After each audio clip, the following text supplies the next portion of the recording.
The Harley's engine Smells rumbled like incredible distant as thunder across the always. Arizona Thanks, dear. desert. The usual? You know it. 6:15 in the morning, and the highway stretched It's empty okay. before I'll be Clayton your help. Blackwell. I know. Nothing Thank but you. asphalt, We'll get sky, through and the this. promise of coffee Together. that his mother had been brewing at the same time in the same pot for 40 years. 63 years old, silver hair whipping back from a face carved by wind and time. 220 pounds of muscle gone softer at the edges, but still solid where it counted. The kind of man who looked like he'd been hewn from the same red rock that lined this highway. His boots, scarred leather, steel-toed older than some men's marriages, rested easy on the pegs. The 1998 Fat Boy beneath him wasn't the fastest bike on the road anymore. But then Clayton wasn't the fastest man either. Fast was for young fools who hadn't learned that staying power beats speed every single time. He'd learned that lesson in blood and bruises back when his hair was black and his knuckles were always split. The sunrise painted the desert in shades of rust and gold. Beautiful if you were the kind of man who noticed such things. Clayton noticed. 16 years of quiet mornings had taught him to see what he'd missed during 30 years of chaos. 16 years since he'd walked away from the Hells Angels. 16 years since he had traded his patch for peace. 16 years of keeping his head down, his hands busy and his past buried so deep that most days he could almost forget the weight of it. Almost. The wind carried the smell of creosote and dust. Somewhere overhead, a hawk circled patient, watchful, waiting for something small and careless to make a mistake. Clayton understood that patience, had lived by it. The difference between a young man and an old one wasn't strength. It was knowing when to strike and when to circle. His mother had taught him that before the Hells Angels had taught him everything else. Rosie Blackwell, 85 years old and tough as the desert she'd called home for 6 decades. She'd raised Clayton alone after his father came back from World War II with wounds that never showed on the outside. Raised him in a 2-bedroom house that should have broken apart in the wind, but somehow never did, held together by her will and her work ethic and her absolute refusal to let the world break what was hers, including her son, even when he tried his damnedest to break himself. The Copper Ridge exit sign appeared on his right. Population 3,000, one main street, 2 traffic lights, the kind of town where everybody knew your name, your business, and your grandfather's middle name. Clayton had hated places like this when he was young, too small, too quiet, too much like being buried alive. Now at 63, it felt like the only place he could breathe. He downshifted as he took the exit, the Harley's engine dropping to a lower growl. The sound echoed off the rock formations flanking the road, coming back to him like a conversation with ghosts. Main Street appeared ahead, still mostly dark. A few early risers, old-timers like himself who'd given up on sleep years ago, moved behind lit windows. The hardware store, the salon, the post office that doubled as a gathering place for anyone over 70 who wanted to complain about their backs and their government in equal measure. And there at the corner of Main and Oakwood, the lights burning bright and warm in the pre-dawn darkness, Rosie's Diner. Clayton felt something in his chest ease the way it did every morning when he saw those lights. His mother awake before the world, doing what she'd done for 40 years. Making coffee, flipping pancakes, offering the kind of comfort that came on a plate with 2 eggs, hash browns, and toast that actually had butter, not that margarine garbage. The diner had been here longer than most of the people in Copper Ridge. Rosie had bought it in 1986 with money she'd saved, working 2 jobs, waitress by day, cleaning offices by night. Clayton had been 23 then, already deep into the life with the Hells Angels, already starting to wear violence like a second skin. She'd never asked him where he got the $5,000 he'd given her for the down payment. Never asked about the split knuckles, or the bruises, or the phone calls that came at 3 in the morning. She'd just taken the money, kissed his cheek, and said, "When you're done being stupid, there'll always be pancakes." It had taken him 24 more years to get done being stupid. Clayton pulled the Harley into the spot he'd claimed 16 years ago, right out front, where his mother could see it from the kitchen window, where she could know he was safe, even if safe was a relative term for a man with his history. He killed the engine. The sudden silence felt thick, heavy, with something he couldn't name. The morning was too quiet. He sat there for a moment, hands still on the grips, that old instinct, the one that had kept him alive through 100 bad situations, whispering in the back of his mind. Something's wrong. He'd learned to listen to that whisper. The men who didn't listen were the ones who ended up in the ground before their time. Clayton swung his leg over the bike, his knee protesting the movement. 63. Old enough that his body kept a ledger of every stupid thing he'd ever done, and the bill came due every morning. He stood there on the sidewalk, studying the diner through narrowed eyes. The lights were on. The open sign glowed red in the window. Through the glass, he could see the familiar interior red vinyl booths, white Formica counters, the kind of checkerboard floor that had been popular in the 50s and never quite went away in places like this. But no customers. At 6:30 on a Thursday morning, there should have been at least 3 trucks in the parking lot. Old man Hutchinson, who ran the hardware store and had been getting coffee here since before Clayton was born. The Sterling woman from the salon. Maybe one of the ranch hands from the properties outside town. Empty. The whisper in his mind got louder. Clayton crossed the sidewalk in 3 strides. The door chime rang as he pushed inside that same bell that had been there for 40 years, cheerful and bright and completely wrong for the feeling in his gut. "Morning, Ma," he called out, his voice rougher than he meant it to be. No answer. The coffee was brewing. He could smell it, that rich dark scent that meant his mother had been up since 5. The grill was on the surface, clean and ready. Everything in its place the way Rosie ran things. Order, routine. The comfort of knowing that some things never changed. Except his mother wasn't behind the counter. May Clayton moved deeper into the diner, his boots loud on the checkerboard floor. Past the first booth, the second. Around the counter to where the kitchen window opened up where Rosie usually stood, with her spatula in one hand and a coffee pot in the other, ready to fill cups and flip eggs and tell you that you look like hell and should eat more vegetables. She was there, standing with her back to him, shoulders hunched in a way that made her look small, and Rosie Blackwell had never looked small in her entire 85 years. "Ma, you okay?" She turned around, and Clayton's world tilted sideways. Her left eye was swollen, nearly shut the skin around it, a deep, ugly purple-black. Her cheek bore the distinct outline of knuckles, someone's hand large and brutal stamped into her face like a signature. Her lower lip was split, a dark line of dried blood cutting down to her chin. Her right hand was wrapped in a dish towel held awkward against her ribs. For 10 seconds, Clayton couldn't breathe, couldn't think, couldn't do anything but stare at the woman who'd raised him, who'd fed half the town, who'd never hurt a soul in her entire life, standing there with violence written across her face in bruises and blood. The coffee cup in his hand, when had he picked up a coffee cup, slipped from his fingers. It shattered on the floor. Neither of them moved. "Ma!" His voice came out wrong, too quiet, too calm, the kind of calm that came before hurricanes. "Who did this to you?" Rosie's good eye, her right one still clear and blue, despite 85 years, met his. And in that eye, Clayton saw something that scared him more than the bruises. Fear. His mother, who'd stared down drunk men twice her size, who'd run a diner in a rough town for 40 years and never backed down from anyone, who'd raised a son who became a Hells Angels president and never once flinched. She was afraid. "Nobody," Rosie said, her voice thin, shaking. "I fell in the kitchen. It's nothing. Ma, it's nothing, Clayton." She turned away, moving too careful, like her ribs hurt. "Let me get you coffee. Pancakes? You want pancakes?" Her hands shook as she reached for the coffee pot. Clayton moved before he thought about it, crossing the space between them in 2 strides. Gentle, he'd learned gentle late in life, but he'd learned it. He took the coffee pot from her hands and set it down. "Ma, look at me." She wouldn't. "Ma, please." Finally, slowly, she raised her eyes to his, and Clayton saw tears there, held back by sheer force of will. His mother, who'd cried exactly twice in his memory, once when his father died, once when Clayton had showed up at her door 16 years ago, covered in blood that wasn't his, and told her he was done with the life. "Who hit you?" Each word came out like a hammer strike. Rosie's mouth trembled. "Clayton, please, don't ask me that. Ma, please." Her voice broke. "Don't ask me, because if I tell you, you'll do something, and I can't lose you again. I can't watch you go back to being that man.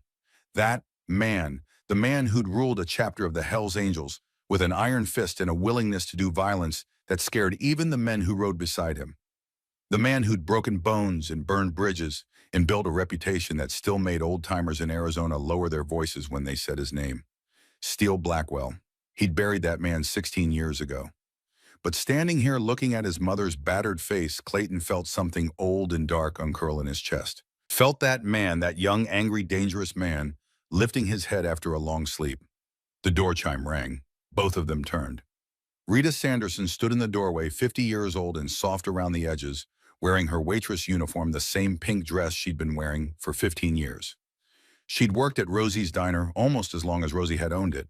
Good woman, hard worker, the kind of person who remembered your order and your birthday and asked about your kids by name. She took one look at Rosie's face and went pale. "Oh God," Rita whispered. "Rosie, I told you not to come in today. I could have covered." "I'm fine," Rosie said too quick.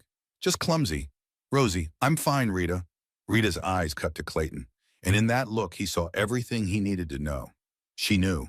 She knew who did this, and she was terrified. "Rita." Clayton's voice was soft, gentle, the way you talk to a spooked horse. "What happened here?"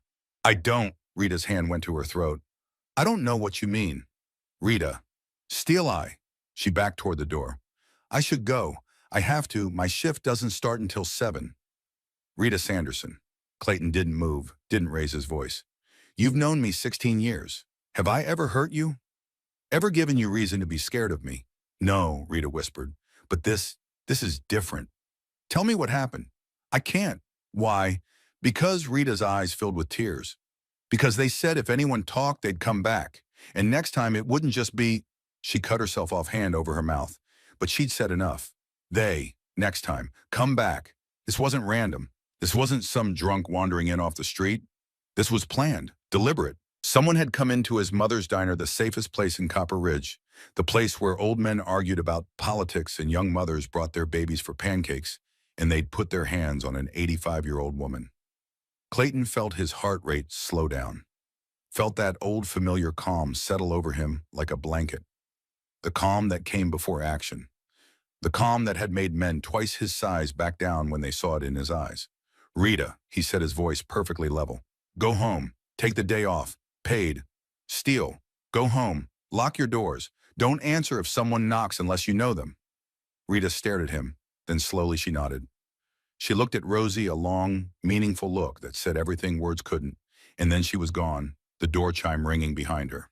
The silence in the diner felt like something physical. Clayton turned to his mother. "Ma, I need you to tell me everything." "Clayton, please. Everything. Right now." Rosie's shoulders sagged. She looked older than 85 in that moment, looked tired, looked beaten in a way that had nothing to do with the bruises on her face and everything to do with the weight she'd been carrying alone. 3 months ago," she said finally, her voice barely above a whisper. "A man came, suit and tie, showed me papers, said a company wanted to buy the diner." Clayton waited. Crimson Development, they called themselves. Made an offer, $150,000. The diner was worth at least 5 times that, maybe more given the location, corner lot, Main Street, the kind of property developers dreamed about. "I said no," Rosie continued. "This place, it's all I have, all I built. I won't sell it to some company that's just going to tear it down and put up something chrome and plastic." "What happened then?" The man smiled. "Said I should think about it, that these opportunities don't come twice." Rosie's good hand twisted in her apron. "He came back 2 weeks later, same offer. I said no again. And a week after that, someone broke the front window, 2 in the morning, just," she made a gesture, "threw a brick through it. The sheriff came, took a report, said it was probably kids." Clayton's jaw tightened. Sheriff Wade Thornton. They'd been drinking buddies for 10 years. Every Friday night, bourbon and complaints about their backs and their government. "Kids," Clayton repeated. "That's what Wade said." Rosie wouldn't meet his eyes. "Then last month, someone slashed my tires. All 4. Same night as the window." Wade said, "Kids." "Yes. And you didn't call me." "What were you going to do?" Rosie looked up at him, and the fear in her eyes was mixed with something else now. Resignation. "What could you do that wouldn't make it worse?" Fair question. The old Clayton Steele Blackwell would have made it worse. Would have found whoever did it and made them wish they'd never been born. But he wasn't that man anymore. Was he? "When did they hit you?" Clayton asked. Rosie's hand went to her face, touched the bruise so gently it was like she was afraid it might spread. "Last night, after closing. I was counting the register. The back door, I thought I locked it. But—" Her voice broke.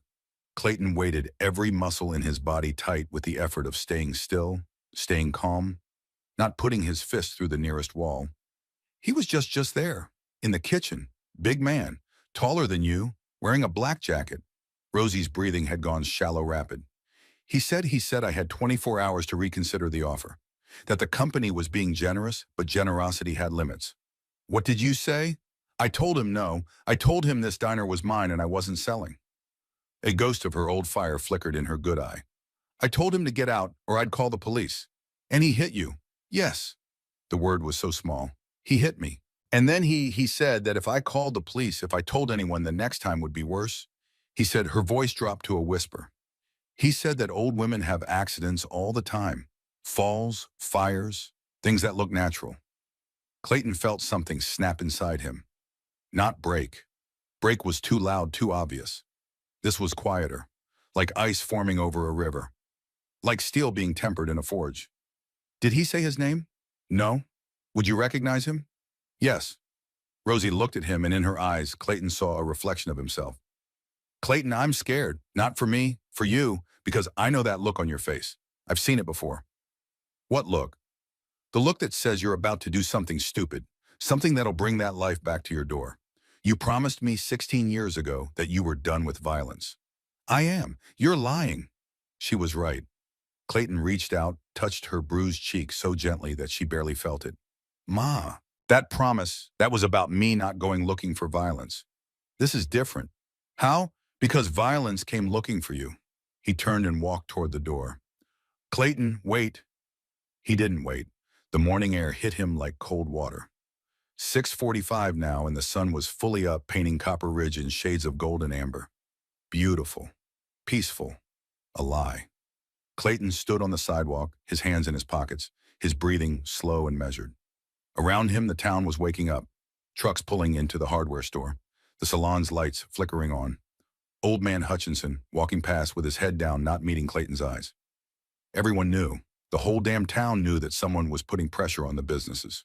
Knew that an 85-year-old woman had been beaten in her own diner. And everyone was too scared to say a word. Clayton pulled out his phone, one of those simple flip models that the kids laughed at, but worked just fine, and dialed a number he hadn't called in 3 years. It rang 4 times. Then, this better be good. You know what time it is. The voice was rough as gravel, worn down by cigarettes and whiskey and 66 years of hard living. Razor, Clayton said. It's Steel. A pause. Then careful. Steel. Hell, brother. Thought you fell off the earth. Need a favor. Name it. That was the thing about the old days, the Brotherhood. You could go years without talking, but when you called, the answer was always the same. Name it. There's a company, Clayton said. Crimson Development, LLC. Out of Phoenix. I need to know who owns it, who runs it, and what they're really doing. That all. And I need it yesterday. Razor was quiet for a moment. Then this business or personal? Personal. How personal? They put their hands on my mother. The silence that followed was thick enough to cut. Jesus, Razor finally said. Steele, I'm sorry. What do you need? Information first, then we'll see. I'll make some calls. Give me a few hours. Thanks, brother. Steele? Razor's voice went serious.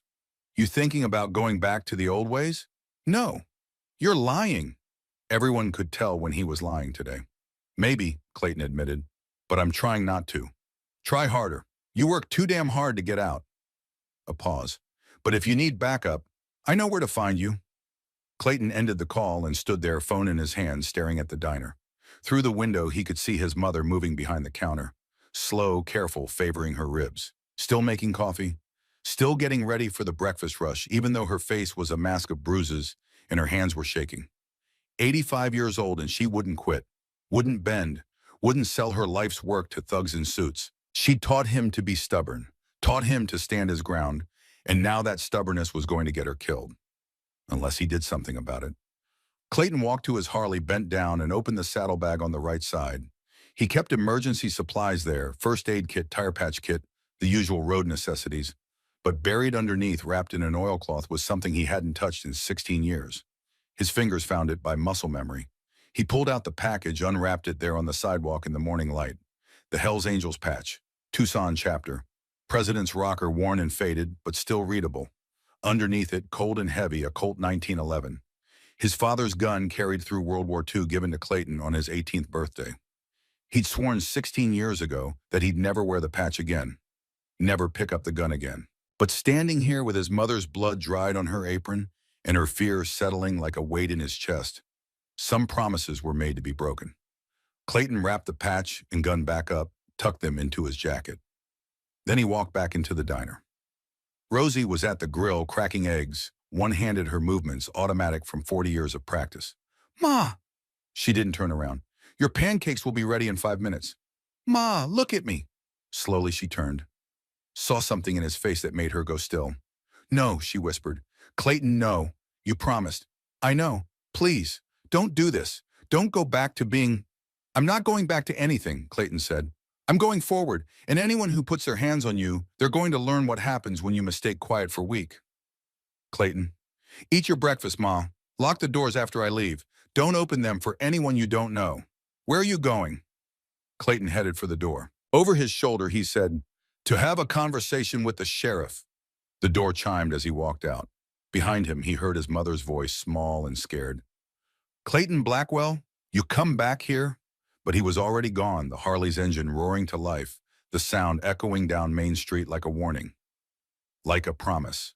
Like the first rumble of thunder before a storm that's been building for 16 years finally breaks. Underscore, underscore, underscore, underscore, underscore, underscore, underscore, underscore, underscore, underscore, underscore, underscore, underscore, underscore, underscore, underscore. The sheriff's office sat 2 blocks from the diner, a squat brick building that had been old when Clayton was young. Sheriff Wade Thornton's truck was parked out front, a newer model, Clayton noted. Nice truck, probably cost $40,000. Interesting for a man who made 50 grand a year. Clayton killed the Harley's engine and sat there for a moment, studying the building. Lights on in Wade's office. The man was an early riser, always had been. That was one thing they'd had in common back when they were friends. Back before this morning. Clayton dismounted his boots loud on the pavement. 7 in the morning now, and the heat was already building. Arizona in August. The kind of heat that made men's tempers short and their judgments shorter. Perfect. The door to the sheriff's office wasn't locked. Clayton pushed through into air conditioning that fought a losing battle against the desert outside. The front desk was empty. Donna, the receptionist, didn't start until 8. Wade's office door stood half open. Clayton walked to it, knocked once. It's open, Wade called. Clayton pushed the door wide. Sheriff Wade Thornton sat behind his desk, coffee in one hand, reading glasses perched on his nose, looking at some paperwork that probably didn't matter to anyone but him. 59 years old, gray hair, cut military short, the kind of lean build that came from running every morning before the sun came up. They'd been friends for 10 years. Bourbon on Fridays, war stories, Wade's from the Gulf War, Clayton's from the streets, the comfortable silence of men who'd seen enough violence to appreciate peace. Wade looked up, smiled. Steel, early even for you. Coffee? No. Something in Clayton's voice made Wade's smile falter. He set down his cup, removed his reading glasses. What's wrong? My mother. Rosie, is she okay? No. Clayton stepped into the office, closed the door behind him. She's not okay. She's got a black eye, split lip, and what I'm guessing are cracked ribs from where someone hit her last night. Wade went very still. What? You heard me. Jesus. Wade stood up. Did she file a report I didn't see? She didn't file a report because the man who hit her told her not to. Told her that old women have accidents. Wade's face had gone pale. Steele, I swear to God I didn't know. Didn't know what, Wade? The question hung in the air between them. Wade sat back down slowly. His eyes wouldn't meet Clayton's. I didn't know anyone got hurt. But you knew something was happening. Silence. Wade, we've been friends for 10 years. I've drunk your bourbon. I've listened to you complain about your ex-wife and your bad knees and your pension that won't be enough to retire on. Clayton's voice was still calm, still quiet. So I'm going to ask you one time. What do you know about Crimson Development? Wade's jaw tightened. Steele. One time, Wade. The sheriff looked at him, then really looked at him, and whatever he saw in Clayton's eyes made him slump in his chair. It's complicated, Wade said finally. Uncomplicated. Wade rubbed his face with both hands. When he spoke, his voice was tired. 3 years ago, I got a call from a lawyer in Phoenix. Said he represented some investors who were interested in developing Copper Ridge. Wanted to know if the town would be receptive. And you said, I said it depended on what they wanted to develop. Wade looked down at his hands. They said they wanted to revitalize downtown, bring in businesses, maybe a resort. Said it would be good for the town. More jobs, more tax revenue. And I said I'd talk to people, see what the town thought. Wade's voice had gone flat. They were very grateful. Sent a gift basket. A gift basket.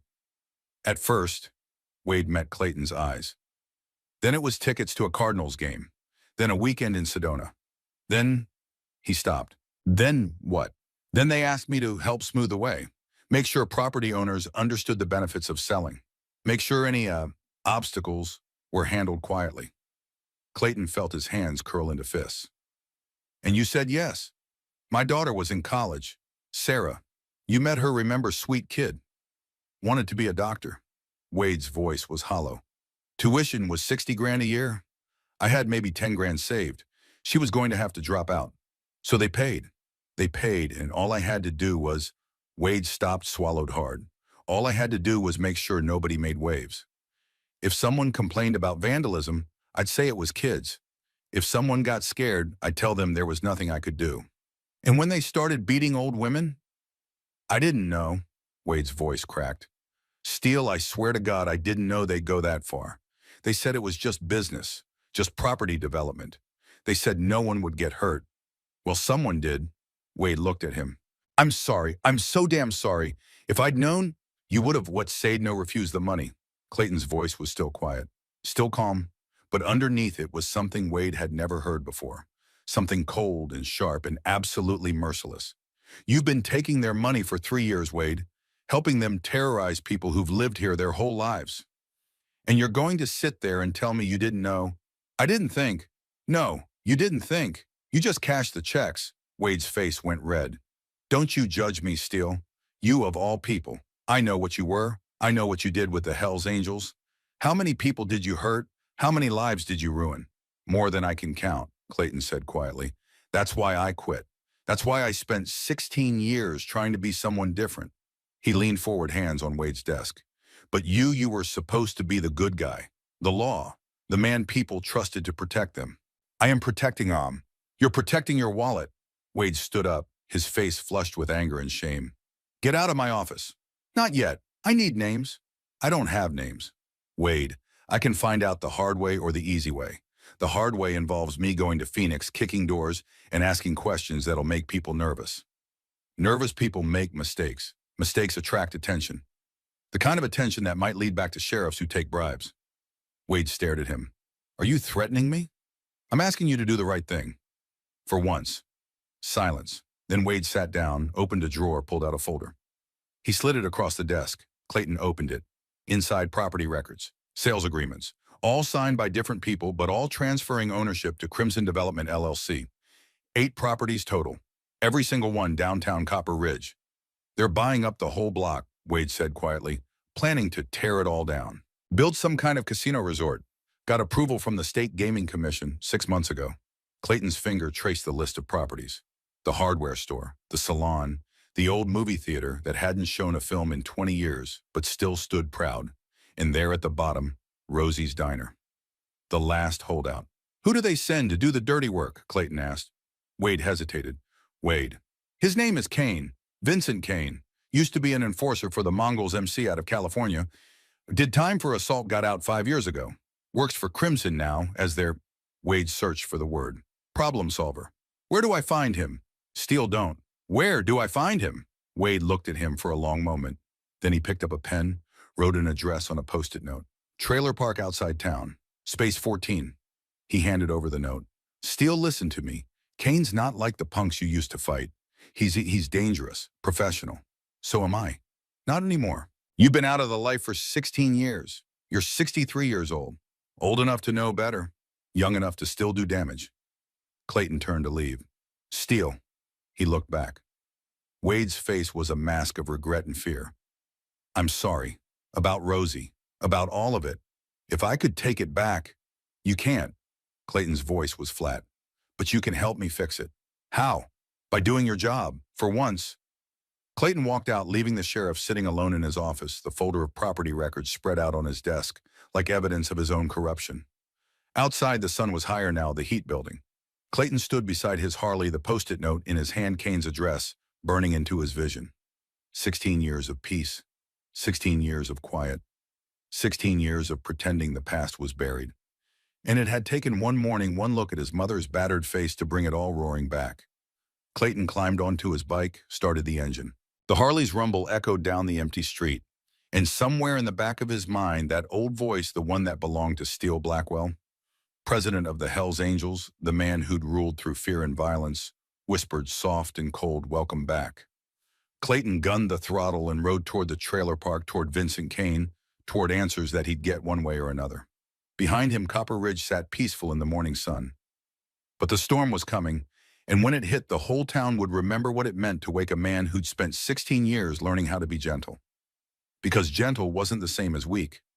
And mercy had limits. His mother's bruised face flashed in his mind. Those limits had just been reached. The trailer park sat at the edge of Copper Ridge like a scab on the desert's skin. 32 mobile homes arranged in crooked rows, most of them older than Clayton, held together by rust and stubbornness and the desperate hope that the next windstorm wouldn't be the one that finally tore them apart. He'd been here before years ago, back when he was still wearing the patch, still collecting debts for the club. A meth cook had holed up in space 27 thinking distance from Tucson would keep him safe. It hadn't. Clayton killed the Harley's engine 3 spaces down from number 14. Close enough to see far enough to have options if things went sideways. And things always went sideways. The sun was fully up now, 8:30 in the morning, and the heat was already brutal. The kind of heat that made the air shimmer and turned metal too hot to touch. A few residents were out, an old woman watering dead plants, a shirtless man working on a truck that probably hadn't run in 5 years. They looked at Clayton, then looked away quick. People out here knew how to mind their business. Space 14 was a single wide from the 80s, once white, but now more the color of old bones. A black pickup truck set out front, newer model, expensive.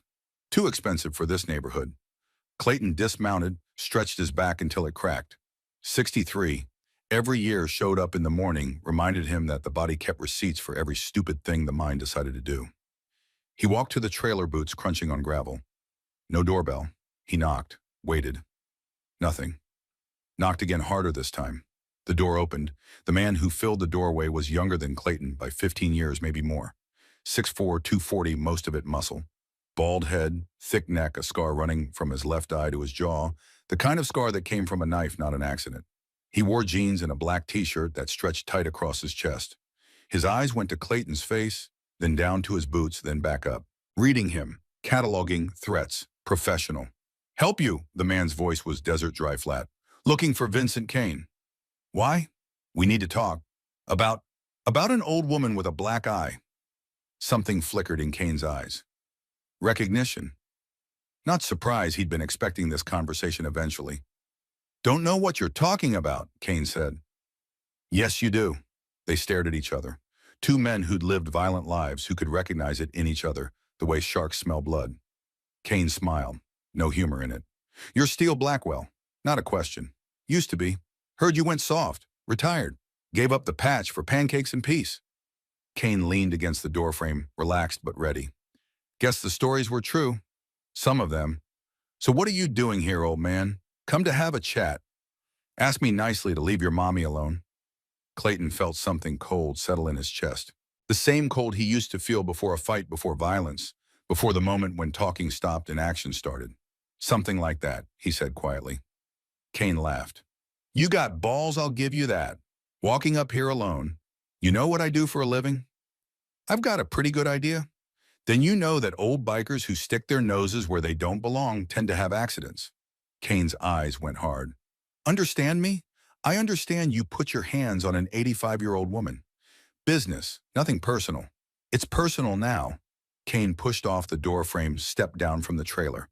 He was bigger than Clayton, younger, probably faster.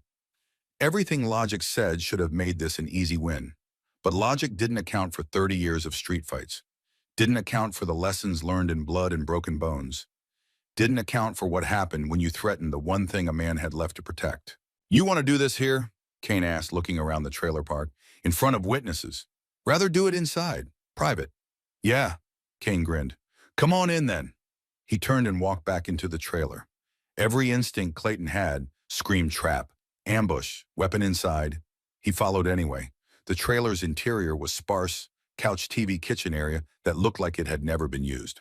No pictures on the walls, no personal items, the space of a man who didn't plan to stay long, or didn't plan to leave anything behind when he left. Kane turned to face him. "So, you want to know about the old lady? I want to know who's paying you, who's behind Crimson Development. And if I don't feel like sharing, then I'll ask less politely." Kane laughed again, but this time it was genuine. "Jesus, you got sand. I'll give you that. He crossed his arms. But here's the thing, old man. You're 20 years past your prime. I'm in mine. You really think you can take me? Yes. The confidence in that single word made Kane pause. Huh, he said. Maybe you're not as soft as I thought. The woman you hit, Rosie Blackwell, she's never hurt anyone in her life, never broken a law, just runs a diner, makes pancakes, minds her business. And she's sitting on prime real estate that my employers want. Refused a fair offer. Refused multiple fair offers. Kane shrugged. At some point, stubbornness becomes a business problem. So you beat her? I encouraged her to reconsider. There's a difference. Clayton's hands curled into fists. Who do you work for? You really want to know? Yes. Kane studied him for a long moment. Then he walked to the kitchen area, opened a drawer, pulled out a business card. He held it up. Crimson Development LLC, Dalton McGraw, Jr. CEO, office in Phoenix. Very legitimate, very legal. Kane set the card on the counter. They buy properties for development. Sometimes property owners need convincing. That's where I come in. McGraw, Clayton repeated. The name hit him like a fist. Dalton McGraw Jr., Razor's son. It couldn't be. Razor Dalton McGraw Sr. had been VP of the Tucson chapter back in the day. Solid brother. Reliable. Got out the same time Clayton did, moved to Nevada, went straight. His son was a lawyer, last Clayton heard. Real estate law. Clean. Legitimate. You know him? Kane asked, watching Clayton's face. I know his father.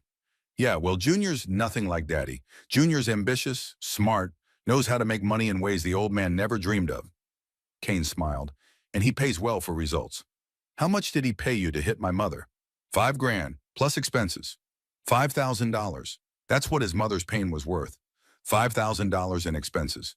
Clayton moved before thought caught up with action. He crossed the space between them in 2 strides, grabbed Kane by the throat, slammed him back against the refrigerator. The whole trailer shook. Kane's eyes went wide with surprise, then calculation. His hand shot up, broke Clayton's grip with a practice move. His other hand came around in a hook aimed at Clayton's jaw. Clayton ducked, felt the punch whistle past his ear.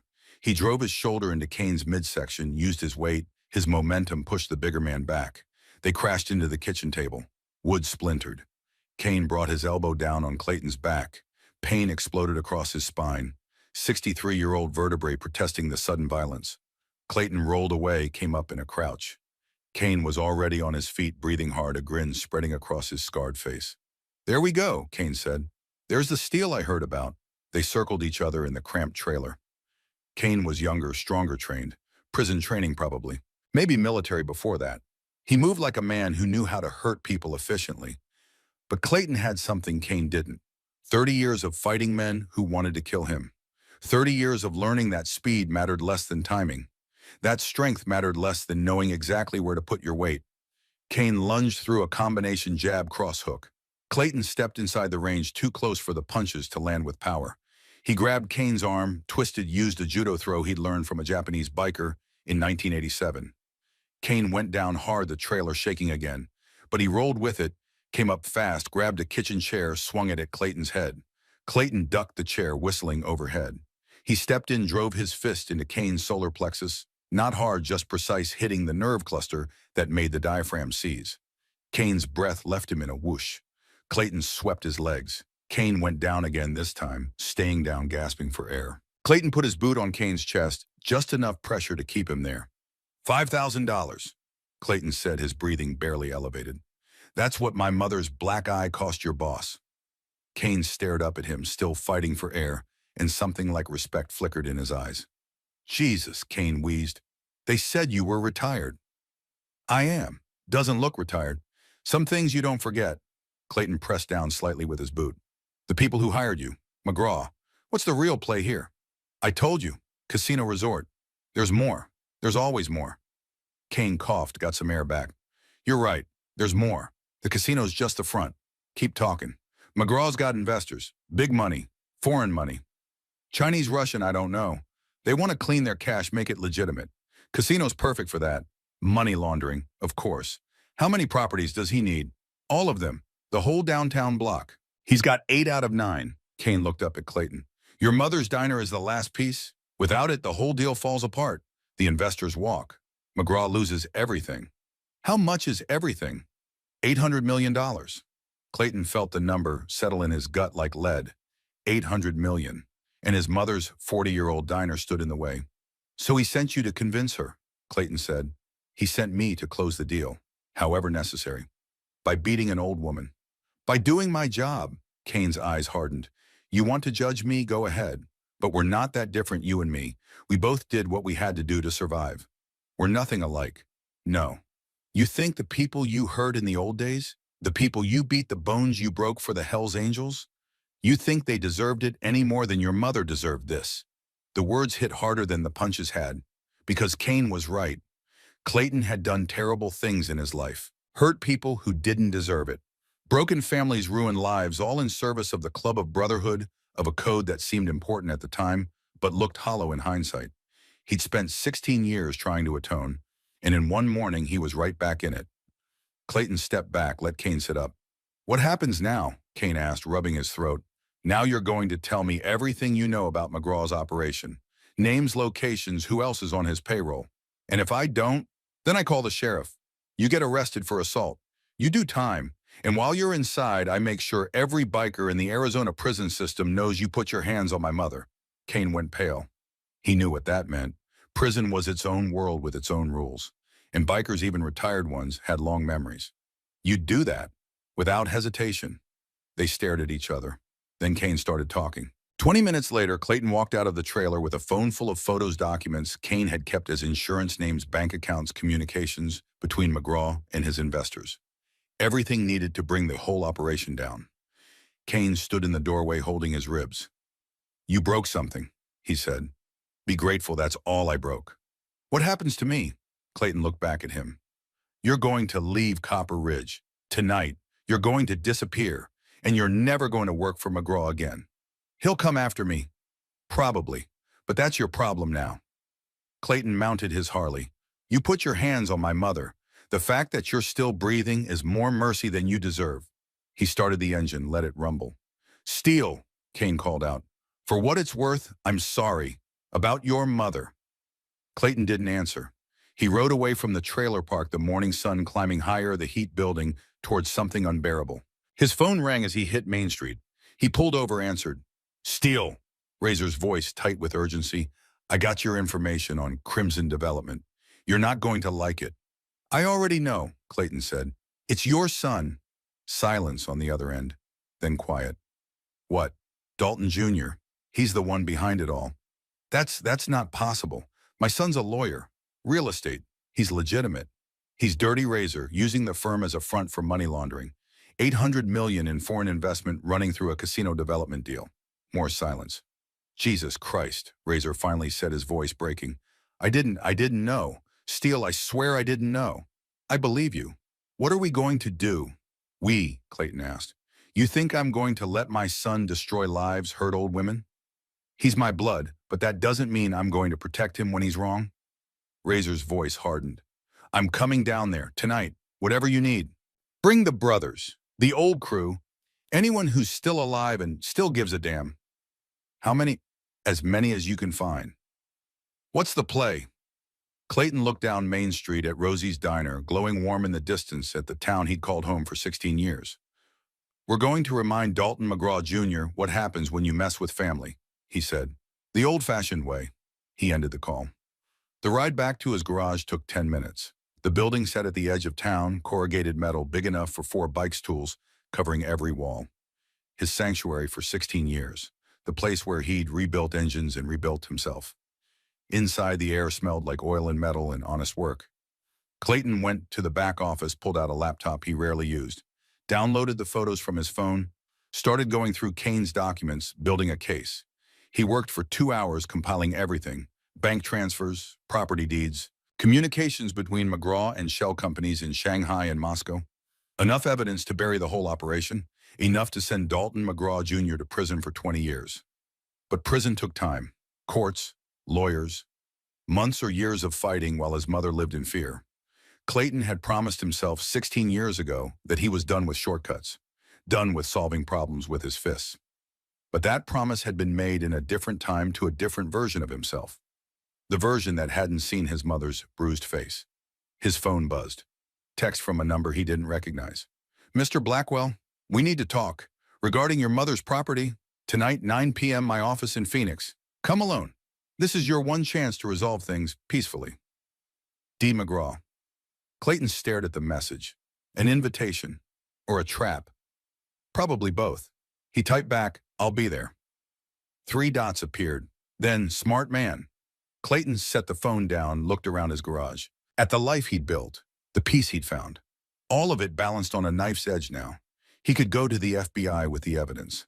Could let the law handle it. Wade had already confessed his involvement that was enough to start an investigation. The safe way, the smart way, the way that might take months while his mother jumped at every shadow while Kane or someone like him came back to finish the job. Or he could go to Phoenix tonight, could face McGraw directly, could end this the way he used to end things fast, brutal, permanent, the dangerous way, the stupid way, the way that felt right in his bones. Clayton walked to the corner of the garage where a locked cabinet sat covered in dust. He hadn't opened it in 16 years. The key was in his wallet tucked behind his license. He unlocked the cabinet. Inside, wrapped in plastic, his old cut, the leather vest with the Hells Angels patch on the back, President Rocker, Tucson chapter. The uniform of the man he used to be. Next to it, the Colt 1911, his father's gun, cleaned, oiled, maintained, even though he swore he'd never fire it again. Clayton reached for the gun. His hand stopped halfway. 16 years of peace. 16 years of being someone different. All thrown away for revenge. Was it worth it? He thought of his mother's face. The fear in her eyes. The way her hands shook when she tried to pour coffee. Yes, it was worth it. Clayton took the gun, checked the action. Muscle memory from 50 years of handling firearms. Still smooth. Still ready. He found a box of ammunition, loaded a magazine. Then he stood there, gun in hand, staring at his reflection in the chrome of a motorcycle gas tank. 63 years old. Gray hair, lines around his eyes, the face of a man who'd earned his peace. About to throw it all away. His phone rang again. Not a text this time. A call. Sheriff Wade. Clayton answered. Steele, we need to talk. Wade's voice was tight. I just got a call from Phoenix PD. They're asking questions about Crimson Development. About me. Good. Good, Steele. If this goes public, I'm finished. My career, my pension, everything. You should have thought of that before you sold out your town. I know I screwed up, but... Wade paused.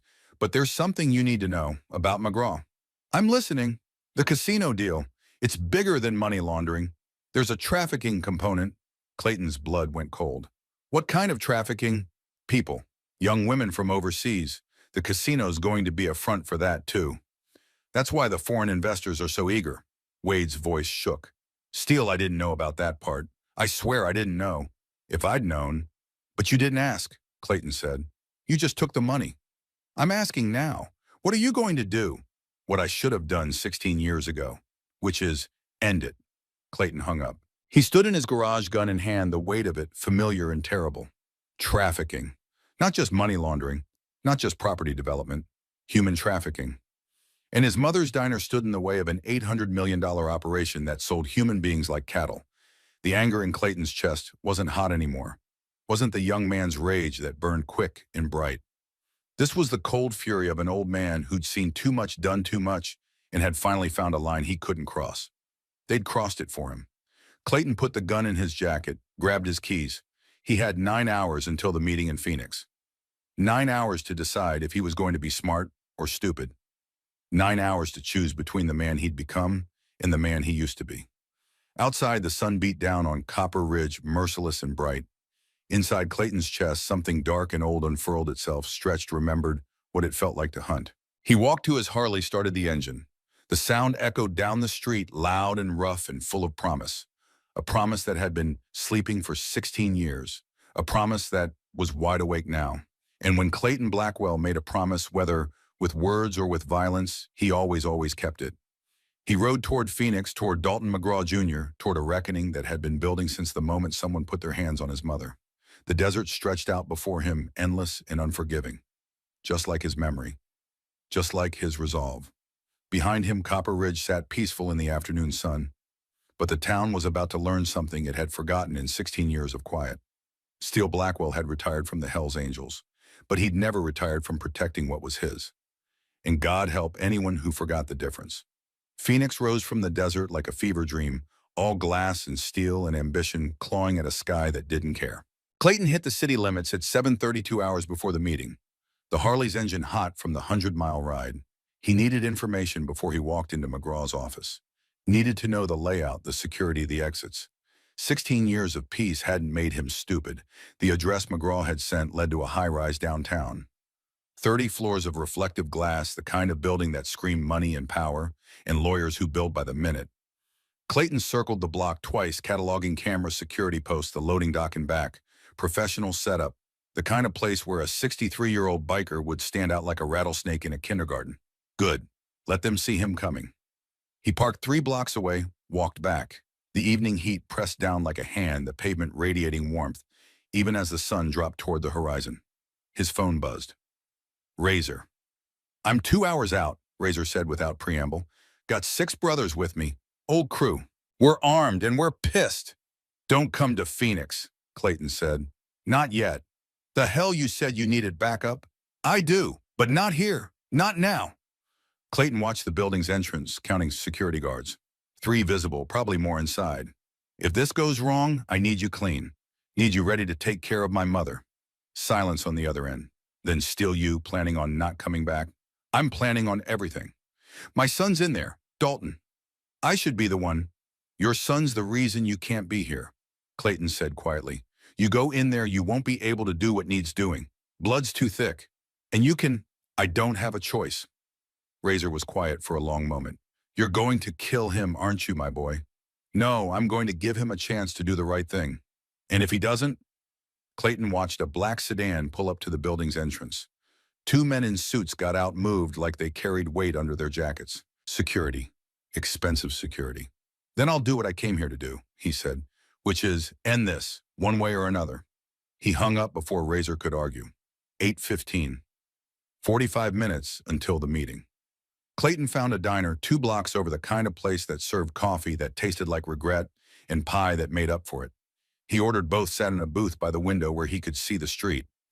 The waitress was maybe 30 tired eyes, a look of someone working 3 jobs and still coming up short. She refilled his coffee without being asked. "Rough day?" she asked. "Long one." "Yeah, I know that feeling." She glanced at his cut. He'd put it on before leaving Copper Ridge, the Hells Angels patch displayed like a battle flag. "You in town for a rally or something?" "Business." "Huh, didn't know bikers did business in suits and ties territory." She smiled, but it was sad around the edges. "Be careful out there. This part of town, the suits are meaner than the streets."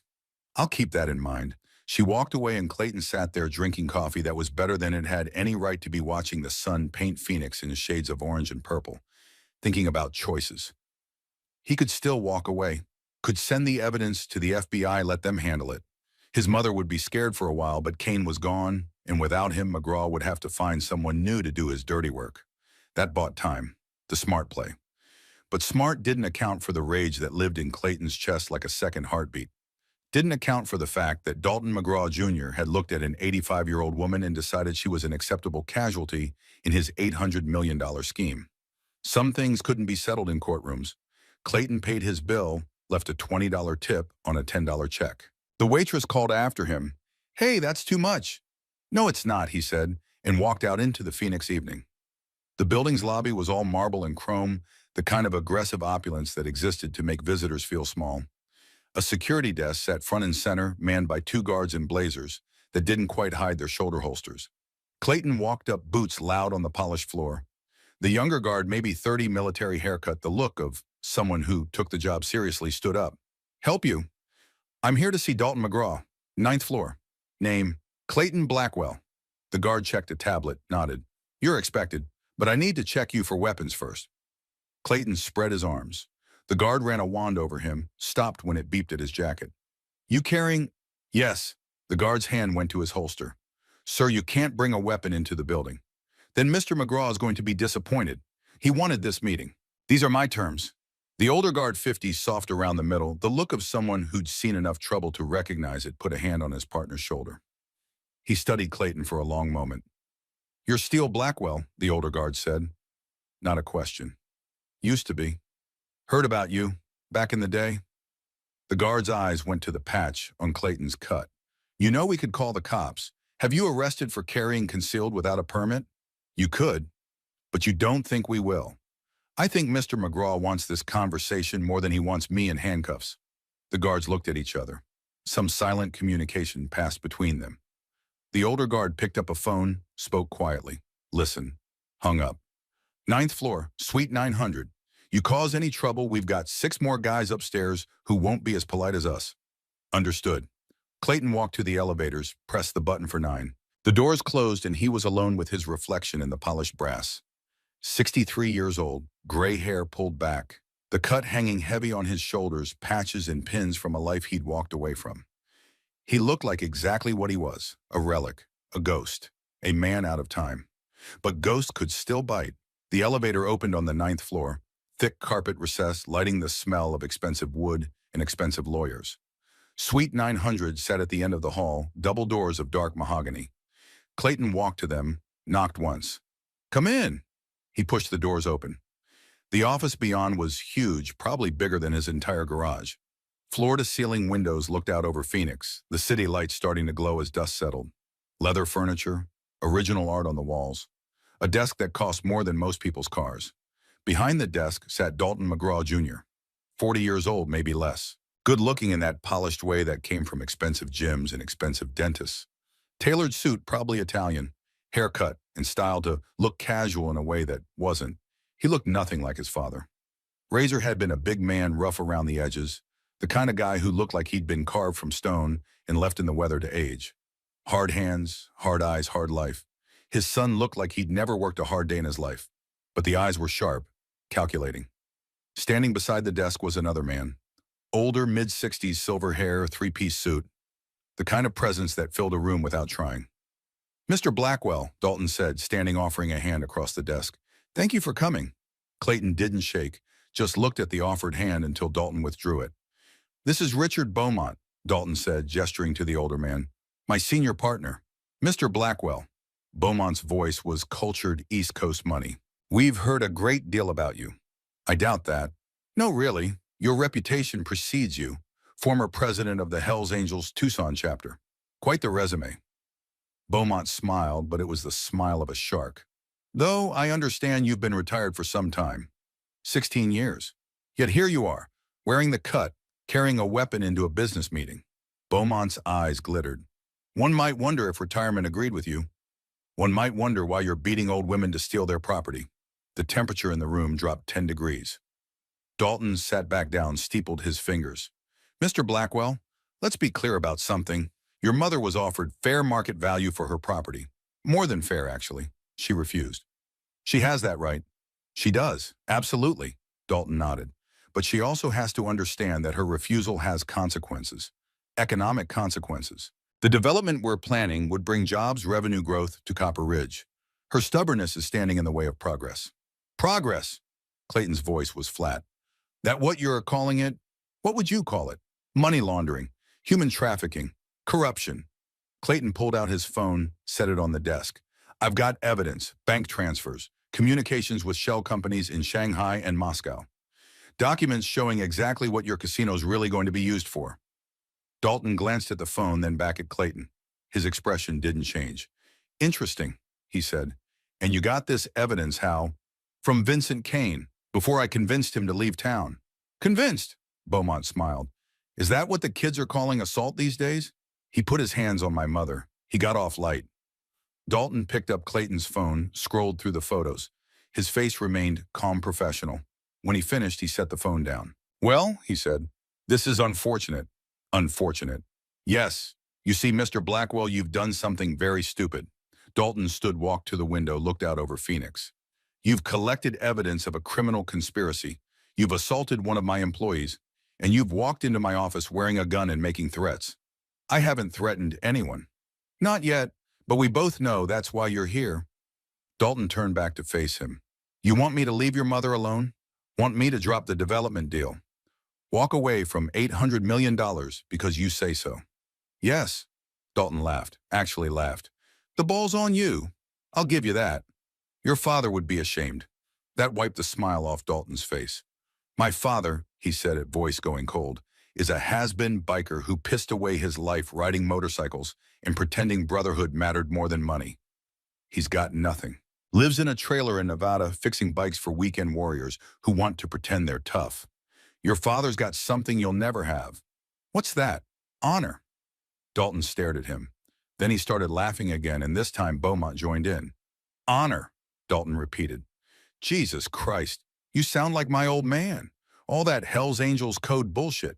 Brotherhood, loyalty, honor among thieves. He shook his head. You know what honor gets you, Mr. Blackwell Poor? That's what it gets you. Your father's rich in ways you can't count. And I'm rich in ways that actually matter. Dalton leaned against his desk. Here's how this works. You're going to leave Phoenix tonight. You're going to delete those photos. And you're going to convince your mother to sell her property to Crimson Development within the next 7 days. And if I don't, then Vincent Kane was just the opening act. Dalton's voice was perfectly pleasant. I have resources, Mr. Blackwell. People who make Kane look like a Sunday school teacher. People who could make your mother disappear and make it look like she wandered off confused old woman with dementia. Clayton felt his hands curl into fists. You're threatening to kill my mother. I'm explaining the reality of the situation. Dalton spread his hands. Business is business. Sometimes people get hurt. That's regrettable, but it's the cost of progress. The cost of your greed. Call it what you want. Dalton walked back around his desk, sat down. You have 7 days. After that, I can't guarantee her safety. Clayton looked at him, this smooth, polished man who'd never known a hungry day in his life, who'd grown up with every advantage, every opportunity, and had chosen to use them to prey on the weak. Razor's son. The apple hadn't just fallen far from the tree. It had rolled into a different orchard entirely. No, Clayton said quietly. Excuse me. I said no. My mother's not selling. And you're not going to touch her again. Beaumont stepped forward. Mr. Blackwell, I don't think you understand the gravity. I understand fine. Clayton's voice was still quiet, still calm, but underneath it was something that made both men go still. What you don't understand is this. I spent 30 years doing terrible things, hurt people, broke people, all for a patch in a brotherhood, in a code that seemed important at the time. He took a step toward the desk. I spent the last 16 years trying to be different, trying to be better, trying to prove that a man can change. Another step. But standing here listening to you threaten my mother. Clayton's eyes went flat and cold. I'm starting to think maybe I was wrong. Maybe some people need the old me, the one who solved problems with his fists. You're threatening us.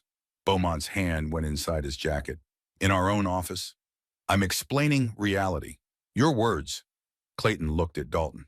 You've got resources, so do I. 6 brothers from the old days, all of them meaner than you could imagine. All of them owe me favors. All of them would love an excuse to show a spoiled rich kid what real violence looks like. You think we're scared of geriatric bikers?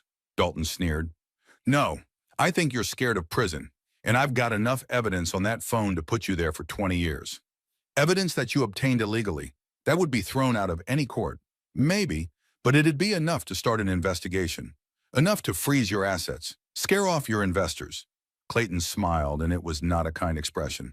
How long you think those Chinese and Russian friends of yours will stick around once the FBI starts asking questions? Silence filled the office. Dalton and Beaumont exchanged glances. You're bluffing, Dalton said finally. Am I? Clayton pulled out his phone, made a show of opening his email. One button, that's all it takes. One button and everything on this phone goes to the FBI Phoenix office, the Arizona Attorney General, and every major newspaper in the state. His finger hovered over the screen. Your move. The silence stretched out thick and heavy. Then Beaumont moved. His hand came out of his jacket holding a small revolver, the kind lawyers kept for protection, snub-nosed and discreet. Put the phone down, Beaumont said. Clayton didn't move. You're going to shoot me in your own office with security cameras, witnesses downstairs. We'll say you attacked us, came in armed, made threats, self-defense. Beaumont's hand was steady. Your criminal record will back up our story. My record's clean. Has been for 16 years. Once a thug, always a thug. That's what the jury will hear. Clayton looked at the gun. Small caliber, probably a .38. It could kill him, sure, but Beaumont didn't hold it like a man comfortable with violence. Held it like a prop, something to make threats with. The old Clayton Steele Blackwell wouldn't have hesitated, would have moved disarmed, broken bones before Beaumont could pull the trigger. But he'd promised himself 16 years ago, no more violence, no more being that man, even when that man was needed. Put the gun away, Clayton said tiredly. Nobody needs to die tonight. You're right, nobody does, as long as you delete those photos and walk away. Clayton's finger was still over the send button. One press. That's all it would take. End this. Bring down the whole operation. Save his mother, save Copper Ridge, save God knew how many trafficking victims. One press, but Beaumont had a gun, and even a lawyer could hit a target at 10 feet. Clayton would die. The evidence would die with him, and McGraw would still come after his mother, except now he'd be motivated by revenge instead of just business. Checkmate. Clayton lowered his phone, opened the photo app, selected all the images. His finger hovered over delete. Dalton smiled. Smart man. Am I? Clayton pressed delete. The photos vanished. Beaumont lowered the gun relief crossing his face. Thank you, Mr. Blackwell, Dalton said. I knew we could reach an understanding. Now about your mother's property. I lied, Clayton said. Dalton blinked. What? When I said I had 6 brothers. I've got 8, and I already sent them the evidence this afternoon. Uploaded to a cloud server with instructions. If I don't check in by midnight, everything goes to the authorities automatically. The color drained from Dalton's face. You're bluffing. That's what you said last time. Clayton picked up his phone, pocketed it. Here's what's going to happen. You're going to dissolve Crimson Development. You're going to return every property you bought to the original owners. And you're going to turn yourself in to the FBI. Like hell. Or at midnight, the evidence goes public. And not just to the authorities, to your investors, those Chinese and Russian friends who don't like complications. Clayton headed for the door. Wonder what they'll do when they find out you compromised an $800 million deal by keeping evidence on your enforcer's phone? Beaumont raised the gun again. Stop. Clayton stopped, looked back over his shoulder. You won't make it out of this building, Beaumont said. We'll call security. Have you arrested? On what charge? I haven't broken any laws tonight. You're carrying a concealed weapon without a permit. Arizona's an open carry state. I can carry any weapon I want as long as it's visible. Clayton tapped his cut where the gun's outline was clearly visible. And it is. He opened the door. Wait, Dalton said. His voice had lost its arrogance. Wait, we can work something out. Name your price. 50,000, 100. You think I want money? Everyone wants money. No, everyone wants to live with themselves. I spent 16 years learning how to do that. Clayton looked at Dalton McGraw Jr., this spoiled, polished man who'd never known want or need or honor and felt something like pity. You should try it sometime, before it's too late. He walked out. Behind him, he heard Dalton's voice, high and panicked. You think you've won? You think this is over? I'll come after you. I'll come after everyone you love. Clayton didn't answer. Just walked to the elevator, pressed the button, waited. The doors opened. Sheriff Wade Thornton stood inside, flanked by 2 FBI agents. Steele, Wade said quietly. We need to talk. Clayton looked at him, at the badge that Wade had somehow kept despite his confession, at the shame in his old friend's eyes. You wearing a wire? Clayton asked. Yeah, have been since you called me this afternoon. Get everything? Every word. Wade stepped out of the elevator. The FBI is going to want your evidence too. Already sent it. Check your email. Wade's phone buzzed. He looked at it, then back at Clayton. Thank you. Don't thank me. Just do your job. The FBI agents moved past Clayton, heading for Dalton's office. One of them spoke into a radio. We're going in. Alert building security. Clayton and Wade stood in the hallway listening to the sounds of shouting of Beaumont's protests of Dalton demanding his lawyer. How'd you know I'd do the right thing? Wade asked. Didn't. Took a chance. Some chance. If I hadn't shown up, then I had a backup plan. Wade almost smiled. You always were 3 steps ahead. 4, actually. But who's counting? They stood there in silence as the FBI led Dalton and Beaumont out in handcuffs, their protests echoing down the hallway. Dalton saw Clayton. You're dead, you hear me? You're a dead man. Clayton didn't respond, just watched as they dragged him into the elevator, the doors closing on Dalton's rage. What happens now? Wade asked. Now you go back to Copper Ridge. You tell the town what happened. You face the consequences of what you did. I'll lose my job. Probably do time. Probably. Wade nodded slowly. And you? I'm going home. Going to see my mother. Tell her she's safe. And after that, Clayton thought about it. About the evidence that would bring down an $800 million empire. About the women who'd be saved from trafficking. about the town that would stay whole, about the price of doing the right thing. After that, Clayton said, I'm going to make pancakes. 3 hours later, Clayton walked into Rosie's diner. Midnight. The place should have been closed, but the lights were on. His mother stood behind the counter pouring coffee for 8 men ranging from 60 to 70 years old. Men with silver hair and hard eyes, and patches on their cuts that said they'd ridden with the Hells Angels back when it meant something. Razor stood when Clayton walked in, came around the counter. The 2 men looked at each other. It's done, Clayton said. Razor's eyes filled with tears. My son. In custody. He'll do time. I'm sorry. Razor nodded slowly. Then he pulled Clayton into a hug, and both men stood there, 60-something bikers, holding each other up, while the weight of choices and consequences and blood settled around them. You did right, Razor said finally. He made his choice. Now he pays the price. They broke apart. Rosie came around the counter, moving easier now, the bruises fading to yellow and green. She looked at her son, at the men who'd come when he called at the family he'd built from Brotherhood instead of blood. You boys hungry? She asked. Starving, one of the old bikers said. Good, sit down. I'll make pancakes. And for the next 2 hours, that's what she did. Made pancakes for aging bikers who'd ridden through the night to help one of their own. Poured coffee and told stories and laughed at jokes that weren't that funny but didn't need to be. Clayton sat at the counter, his coffee getting cold, watching his mother work.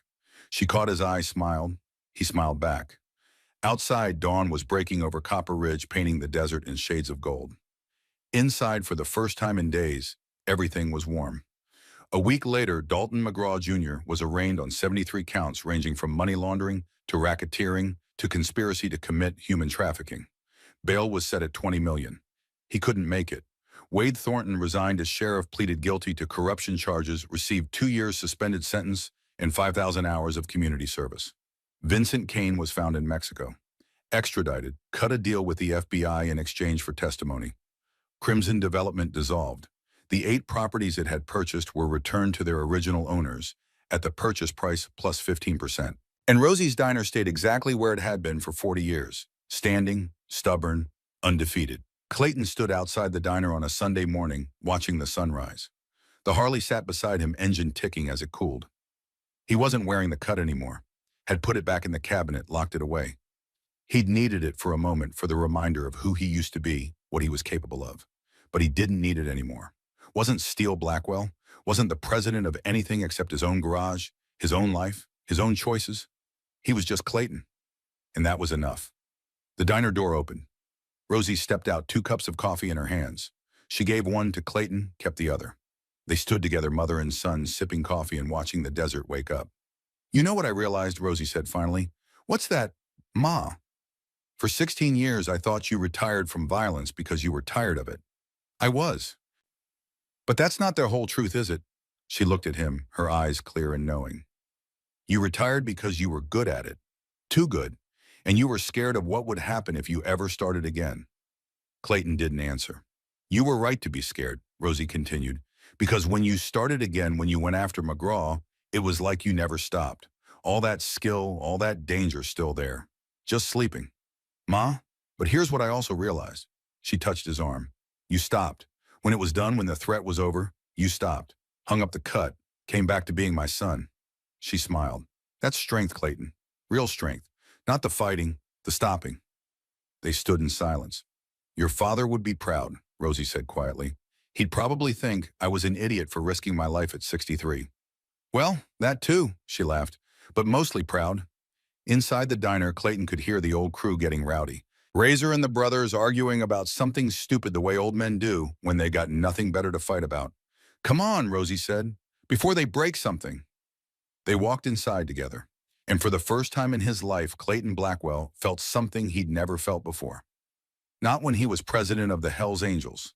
Not when he was feared by men twice his size. Not when he had power and respect and a reputation that made strong men nervous. He felt peace, real peace. The kind that came from knowing he'd protected what mattered, from knowing he'd been tested and hadn't broken, from knowing that when violence called his name, he'd answered, but only long enough to end the threat and not a moment longer. He'd been Steele Blackwell for 30 years. He'd been Clayton for 16. And for 1 week in between, he'd been both. Now he could be just Clayton again. Just a son who protected his mother. Just a man who made the right choices when it mattered. Just someone who understood that strength wasn't in the fists or the anger or the willingness to hurt. It was in knowing when to fight and when to put down the weapons and walk away. Clayton poured himself another cup of coffee, sat at the counter beside Razor. "Your boy's going to do hard time," he said quietly. "I know," Razor stared into his cup. "But at least he's alive. At least there's a chance he'll learn something." "There's always a chance. Is there for men like us, men who did what we did?" Clayton thought about it. About 16 years of trying to be better. About the moment he put the gun in his jacket, ready to become the monster again. About the fact that he'd stopped before crossing the line. "Yeah," he said finally, "there's always a chance, as long as we keep trying."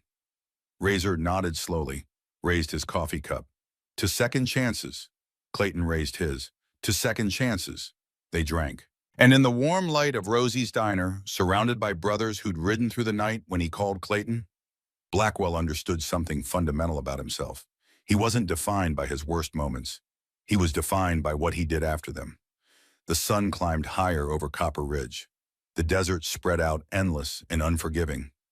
But inside the diner, there was warmth. There was family. There was home. And sometimes that was all a man needed. Sometimes that was everything.